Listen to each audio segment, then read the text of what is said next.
My name is Emery Blackman. Hello class, my name is Ifeanyi Chukwu Linus Okafor Jr. And today we're going to discuss the City of Sugar Land's city budget. I know you may be wondering, where did the name Sugar Land come from? Good question. Well, originally, Sugar Land started as a sugar plantation in the 1860s. After 100 years of being a sugar plantation, the city was finally established as a city in 1959. A fun fact about Sugar Land is that it is the 49th largest city in Texas.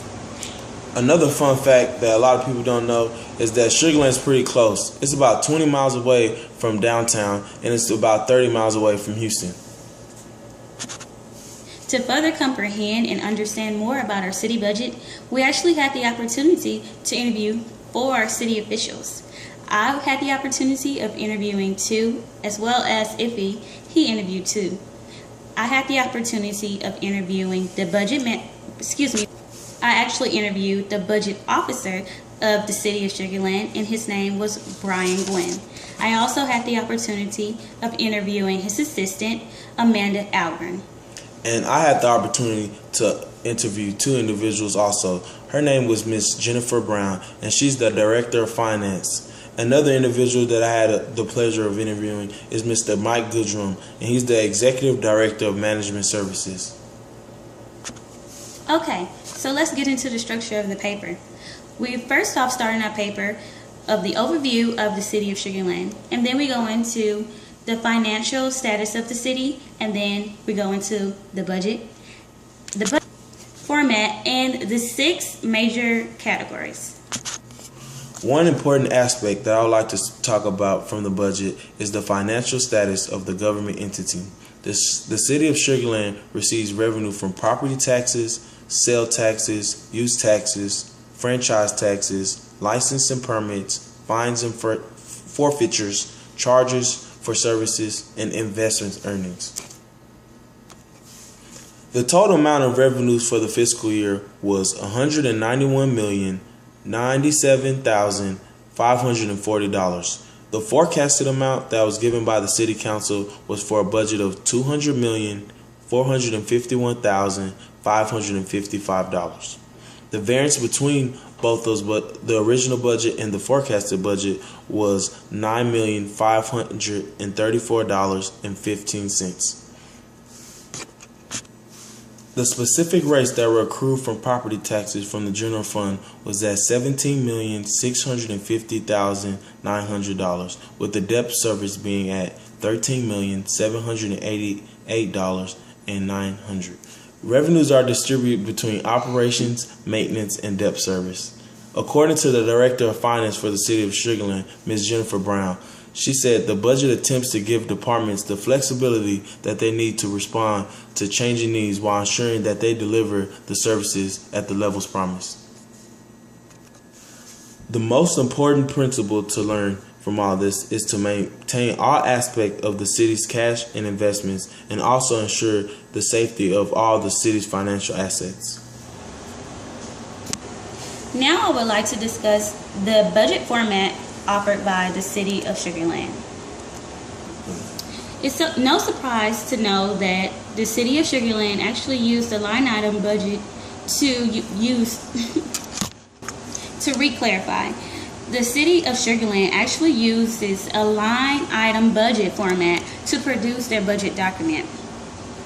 In the line item budget format offered by the City of Sugar Land, the budget inputs revenue, expected revenue, followed by a listing of expenses. Okay, now let's get into the 6 major categories for the GFOA Distinguished Budget Award. On the overview and introductory section, the city touches on quite a bit, and they do a great job in providing budget details. The things addressed in this section are financial and economic outlooks, city council priorities, employee compensation and benefits, tax rate, and fee adjustments.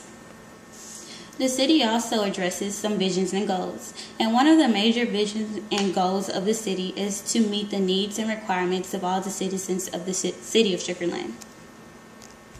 The second major category is financial structure and policy and process.